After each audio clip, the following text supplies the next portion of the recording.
Hello everyone, बहुत बहुत स्वागत है आपका हमारे यूट्यूब चैनल हिंदी हब पे। तो आज की इस वीडियो में हम एक खंड काव्य पढ़ने वाले हैं जिस खंड काव्य का शीर्षक है मातृभूमि के लिए। ठीक है, तो इस खंड काव्य में हम चंद्रशेखर आजाद के बारे में पढ़ने वाले हैं कि किस तरह से उन्होंने अपनी मातृभूमि के लिए अपने प्राणों की बाजी लगा दी। चलिए अब बात करते हैं इस खंड काव्य को लिखा किसने है।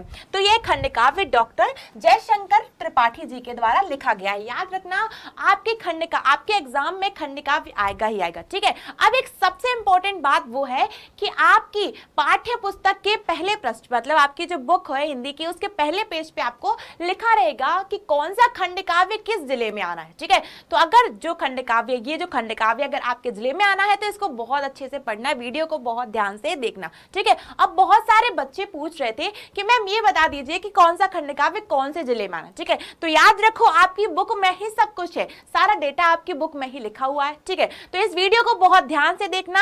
अब क्वेश्चन कैसे बनते हैं इस पे हम बात करेंगे। ठीक है, तो इस पे कैसे बनेंगे, ये तो 3 सर्गों में यानी कि 3 अध्याय में इसको बांटा गया है। ठीक है, तो क्वेश्चन बनता है सबसे पहला कि मातृभूमि के लिए खंड काव्य के आधार पर आज चंद्रशेखर आजाद का चरित्र चित्रण कीजिए। ठीक है, दूसरा क्वेश्चन ये बनता है कि मातृभूमि खंड काव्य के तीनों सर्ग की कथा वस्तु संक्षिप्त में बताइए। ठीक है, तो ये सारे क्वेश्चन आपसे ऐसे बन सकते हैं। तो आपको क्या करना है, आंसर्स के लिए आपको इस वीडियो को बहुत ध्यान से देखना है। ठीक है, और अगर आपने अभी तक इस चैनल को सब्सक्राइब नहीं किया है तो जल्दी से चैनल को सब्सक्राइब करो, वीडियो को अपने सारे दोस्तों के साथ शेयर करो। ठीक है, चलिए स्टार्ट करते हैं। हमारे इस वीडियो को लिखा हुआ है डॉक्टर जयशंकर त्रिपाठी द्वारा रचित मातृभूमि के लिए खंड काव्य 3 सर्गों में विभाजित। ठीक है, सर्ग का मतलब होता है अध्याय। अब ये जो खंड काव्य है ये 3 अध्यायों में बांटा गया है। ठीक है, अब हम उन अध्यायों को बारी बारी से उनकी एक एक कहानी को एक एक कथा वस्तु को पढ़ेंगे। पहले में बताया गया है चंद्रशेखर आजाद का दृढ़ संकल्प। ठीक है, फिर किस तरह से उन्होंने भारत के स्वतंत्रता संग्राम में हिस्सा लिया क्रांतिकारी के रूप में और उनके जीवन में लगातार संघर्ष पे संघर्ष आते गए। ठीक है, फिर बात करेंगे बलिदान की, यानी कि किस तरीके से उन्होंने अपनी प्राणों की बलिदान दे दिया, अपने मातृभूमि की रक्षा करते करते उन्होंने अपने प्राणों के बलिदान दे दिए। ठीक है, तो स्टार्ट करते हैं। सबसे पहले लिखा है प्रथम सर्ग में यानी कि पहले अध्याय में चंद्रशेखर आजाद के काशी में छात्र जीवन का प्रसंग बताया। अब यहाँ पर पहले अध्याय में अगर पूछ लिया जाए कि मातृभूमि के लिए खंड काव्य के आधार पर उसके प्रथम सर्ग का संक्षिप्त में वर्णन कीजिए। ठीक है, तो आपको यही सब लिखना है कि चंद्रशेखर आजाद का जो छात्र जीवन था वो कैसा था, उनका जन्म कहाँ हुआ था। लिखा हुआ है प्रथम सर्ग में चंद्रशेखर आजाद के काशी में छात्र जीवन का प्रसंग है। चंद्रशेखर आजाद का जन्म मध्य प्रदेश के भावरा ग्राम में हुआ था।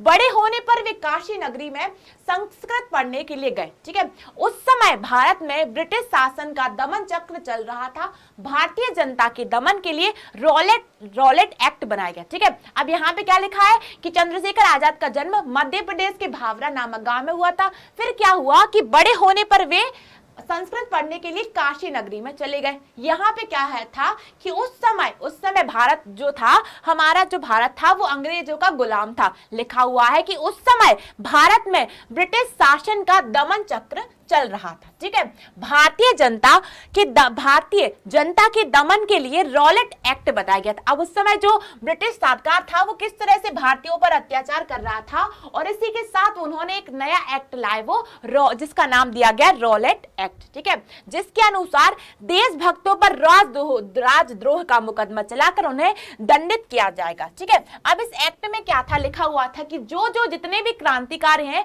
जिन्होंने अपने देश के लिए स्वतंत्रता संग्राम में हिस्सा लिया है तो उन्हें अब देशद्रोही करार दिया जाएगा, राजद्रोह का मुकदमा चलाया जाएगा उन पर और उन्हें दंडित किया जाएगा। लिखा है पुलिस जिसको भी द्रोही कह देती थी वही दंडित कर दिया गया था। और उस समय जो हमारे जो ब्रिटिश सरकार की जो पुलिस थी वो जिस किसी को द्रोही कह देती थी उसको दंडित मतलब उसको सजा दी जाती थी। इस राष्ट्र विरोधी एक्ट का विरोध करने के लिए अमृतसर में सन 1919 ईस्वी में जलियांवाला बाग में एक विशाल सभा आयोजित की गई। ठीक है, अब जब लोगों को पता चला कि भाई जो अंग्रेजी सरकार है, जो ब्रिटिश सरकार है, वो एक एक्ट लेके आई है जिसमें सभी मासूम लोगों को दंडित किया जा रहा है, दंड दिया जा रहा है। ठीक है, तो लोगों ने क्या किया कि अमृतसर के जलियांवाला बाग में एक सभा आयोजित की गई। इस एक्ट के विरोध में एक सभा का आयोजन किया गया। लिखा है वहां देशभक्तों के भाषण हो रहे थे। अब जितने भी देशभक्त थे वो वहां अपने भाषण दे रहे थे। उसी समय जनरल डायल, अब जो अंग्रेजी सेना के जो जनरल थे ब्रिटिश सेना के, जिनका नाम था जनरल डायल, ने वहां पहुंचकर वहां की जो मासूम जनता थी उन पर धड़ाधड़ गोलियों की बौछार करके निरीह जनता को भून डाला। अब जो जनता वहां पर सभा में उपस्थित जितने भी लोग थे वहां पर आक्रमण कर दिया गया उन निहत्थे जनता पर और उन्हें सबको मार डाला गया। ठीक है, लिखा है मरने वालों में बच्चों और औरतों की संख्या अधिक थी। अब जो मारे गए लोगों में सबसे ज्यादा औरतें और मासूम बच्चों को मारा गया था। इतने से भी डायर की भूख शांत नहीं हुई और उन्होंने क्या किया, अब जितने भी बाकी जो लोग बचे हुए थे उन्हें जेल में डाल दिया। लिखा है कितने ही बेगुनाहों को हथकड़ियां डालकर जेल में ठूस दिया गया। 150 गज लंबी सकरी गली से नर नारियों को पेट के बल चलकर यातनाएं दी गई। ठीक है, तो यहाँ पे बताया गया है कि किस तरह से अंग्रेजी सरकार ने, ब्रिटिश सेना ने हमारे देश पर, हमारे देश के लोगों पर, के मासूम लोगों पर उन्हें तरह तरह से यातनाएं दी और उन्हें प्रताड़ित किया गया। और जलियांवाला हत्याकांड, मतलब कि जब लॉलेट एक्ट का विरोध करने के लिए एक सभा आयोजित की गई तो किस तरह से अंग्रेजी सेना के जनरल डायर ने वहां पहुंचकर निहत्थे लोगों पर, मासूम लोगों को मार दिया और जो बच गए थे उन्हें जेल में डालकर उन्हें तरह तरह से यातनाएं दी गई। ठीक है, अब द्वितीय सर्ग आ गया। इसके दूसरे सर्ग, दूसरे अध्याय में बताया गया है कि अंग्रेजों की उक्त दमन की घटना। अब अंग्रेजों ने जो जलियांवाला बाग में जो घटना की थी तो उस घटना की मर्यादा नामक राष्ट्रीय पत्र की सुर्वी में प्रमुखता से प्रभाव। अब ये जो घटना थी ये उस वक्त की एक मर्यादा नामक जो राष्ट्रीय पत्र था उसमें सब में प्रमुखता से इस घटना को प्रकाशित किया गया। अब जब इस घटना को चंद्रशेखर आजाद ने पढ़ा, लिखा है कि इस घटना को पढ़कर किशोर चंद्रशेखर का मुख क्रोध से तमतमा उठा। जब उन्होंने देखा कि किस तरह से अंग्रेजी सेना हमारे देश के मासूमों पर अत्याचार कर रही है तो ये सब देखकर उनका जो चेहरा था वो क्रोध से लाल हो गया। लिखा है और उनकी आंखें करुणा से भर आई और उन लोगों के प्रति उनके मन में दया के भाव आ गए। उसने संस्कृत सूत्रों को रटना छोड़कर भारत माता को यातना से मुक्ति दिलाने का निश्चय किया।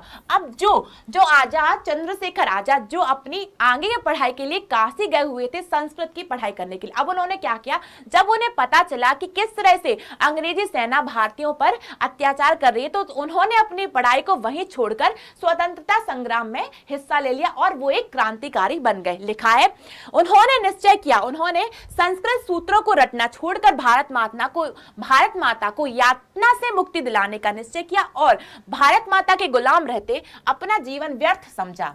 ठीक है, और उन्होंने क्या समझा कि अगर हमारा भारत गुलाम है तो उनका जो जीवन है वो व्यर्थ है। अर्थात इस खंड काव्य का नाम ही रखा गया मातृभूमि के लिए। मतलब कि इस खंड काव्य में बताया गया है कि किस तरह से जो चंद्रशेखर आजाद थे उन्होंने मातृभूमि के लिए अपने प्राण भी बलिदान कर दिया। लिखा है आजाद ने संकल्प लिया, चंद्रशेखर आजाद ने उस वक्त संकल्प लिया कि जब तक वह भारत माता को स्वतंत्र नहीं करा देगा तब तक अंग्रेजों से लड़ता रहेगा। अब यहाँ पर उन्होंने कसम खाई प्रस्तली कि जब तक वो हमारे देश को आजाद नहीं कराएंगे तब तक वो लगातार वो अंग्रेजों से लड़ते रहेंगे। यहाँ पर लिखा हुआ है इस जन्मभूमि के लिए प्राण, इस जन्मभूमि के लिए प्राण मैं अपने अर्पित कर दूंगा, आजाद ना होगी जब तक यह मैं कर्म अकल्पित कर दूंगा। ठीक है, ध्यान रखना बच्चों, अगर आप ये द्वितीय सर्ग लिख रहे हैं या कोई भी सर्ग लिख रहे हैं, अगर आप उनमें चार लाइनों को लिख देंगे तो जो आपकी कॉपी चेक करेगा वो आपकी कॉपी से बहुत ज्यादा प्रभावित हो जाएगा। तो कोशिश करना आप अपने आंसर में, आप अपने उत्तर में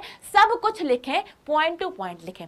ठीक है, चलिए अब बात हो रही है यहाँ पर तीसरे सर्ग की, मतलब तृतीय अध्याय की। लिखा है उसी समय महात्मा गांधी, जो महात्मा गांधी देश को आजाद कराने के लिए बहुत सारे आंदोलन चला रहे थे, तो उसी समय महात्मा गांधी ने अंग्रेजों का असहयोग करने के लिए आह्वान किया। मतलब उस समय गांधी जी ने अंग्रेजों के विरुद्ध एक आंदोलन चलाया जिसे असहयोग आंदोलन कहा गया और उन्होंने भारत की पूरी युवा पीढ़ी को, भारत की पूरी जनता को उसके लिए आह्वान किया, मतलब कि उसके लिए बुलाया। लिखा है उनकी एक प्रकार पर, महात्मा गांधी की एक पुकार पर देशभक्त छात्रों ने, विद्यालय तथा राष्ट्रभक्तों ने नौकरी छोड़ दी और स्वतंत्रता संग्राम में कूद पड़े।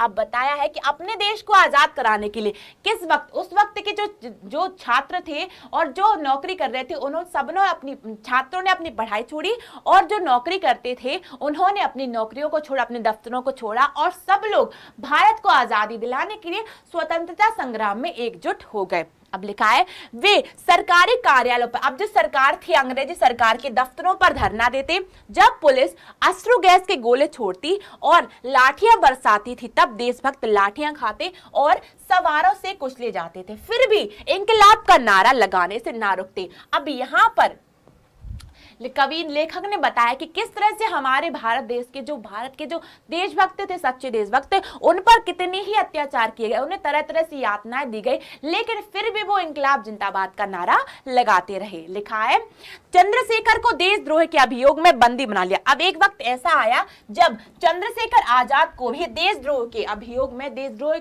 करार करके उन्हें बंदी बना लिया गया।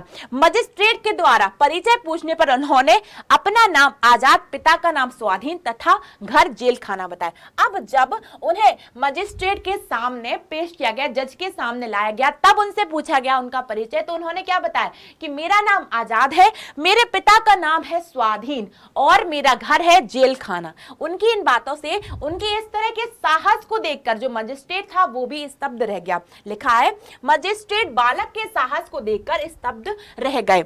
उसने उसे 15 बेंत लगाए और जाने का दंड दिया। अब जो मजिस्ट्रेट था उसने उन्हें सजा के रूप में 15 बेंत लगाए और उन्हें जाने का दंड दे दिया। ठीक है, फिर आगे बताया गया है चंद्रशेखर प्रत्येक बेंत के प्रहार पर, अब जो चंद्रशेखर थे वो मातृभूमि के सच्चे भक्त थे, अब उन्हें 15 बेंतों का जो दंड दिया गया था, तो जब जब उन्होंने अपनी प्रत्येक बेंत के प्रहार पर, जब उन्हें प्रत्येक चोट दी जाती तो उस पर वो भारत माता की जय के नारे लगा रहे थे। हर एक प्रहार पर उन्होंने कहा भारत माता की जय। उसके इस कार्य ने जनता में असीम साहस का एक संचार किया। अब जब उनके इस कार्य को भारत की जनता ने देखा तो उनके अंदर एक नई ऊर्जा, एक नई शक्ति का संचार हुआ। उन्हें भी लगा कि जब ये छोटा सा बालक हमारे देश के लिए इतना कुछ कर सकता है, यही मातृभूमि का सच्चा भक्त है, तो हम भी क्यों ना इनके जैसे ही बने। लिखा हुआ है पर बालक वह अंगारा था, पर बालक वह अंगारा था, आंखों में उग्र उजाला था, भगता अंधियार गुलामी का, देखता जिधर वह प्यारा था। यहाँ पे लिखा है कि जो चंद्रशेखर आजाद था वह एक बालक अंगारा था, उसकी आंखों में अपने भारत को स्वतंत्र कराने का एक नया उजाला था, भगता अंधियार गुलामी का, देखता जिधर वह प्यारा, और जिस तरफ वह प्यार से देख लेते उस तरफ गुलामी का अंधियारा मिट जाता था। ठीक है, आगे लिखा हुआ है जैसे ही वह कारागार से मुक्त हुआ, अब जैसे ही चंद्रशेखर आजाद को कारागार जेल से मुक्त हुआ, वह उसका भव्य स्वागत किया गया, उसके शौर्य का बखान किया गया, तभी से उस बालक को आजाद कहकर सम्मानित किया गया। ठीक है, यहाँ पे बताया गया है कि किस तरह से उन्हें अंग्रेजी सरकार द्वारा राजद्रोह के आरोप में गिरफ्तार किया गया और उन्होंने मजिस्ट्रेट के सामने जिस साहस का परिचय दिया उसको देख के मजिस्ट्रेट भी स्तब्ध रह गया। ठीक है, और उन्हें सजा के रूप में 15 बेंत लगाने के लिए कहा गया और उन्होंने प्रत्येक बेंत पर, जब प्रत्येक बेंत से उन पर प्रहार किया जाता तो तब वो नारा लगाते भारत माता की जय। और उनके इस साहस को देखकर भारत की जो भी जनता थी, जो युवा पीढ़ी थी, वो उनके अंदर एक नया संचार, एक नई ऊर्जा का संचार भर गया। ठीक है, तो ये था हमारा मातृभूमि के लिए खंड काव्य। ठीक है, जिसका मुख्य पात्र था चंद्रशेखर आजाद। ठीक है, अब आपसे प्रश्न पूछ लिया जाए कि चंद्रशेखर आजाद का चरित्र चित्रण कीजिए, तो आपको उनकी सारी विशेषताएं बतानी है जो आप इस वीडियो में देखेंगे। ठीक है, इससे कोई भी क्वेश्चन बन सकता है, आपको ध्यान रखना है, इस पूरी कहानी को बहुत अच्छे से समझना है। अगर वीडियो एक बार में समझ में नहीं आया तो जरूर इस वीडियो को 2 बार देखना, क्योंकि ये खंड काव्य आपके एग्जाम में जरूर आएगा। ठीक है, तो मिलते हैं हम हमारे नेक्स्ट वीडियो में, तब तक के लिए अपना ध्यान रखिए। Bye bye, take care.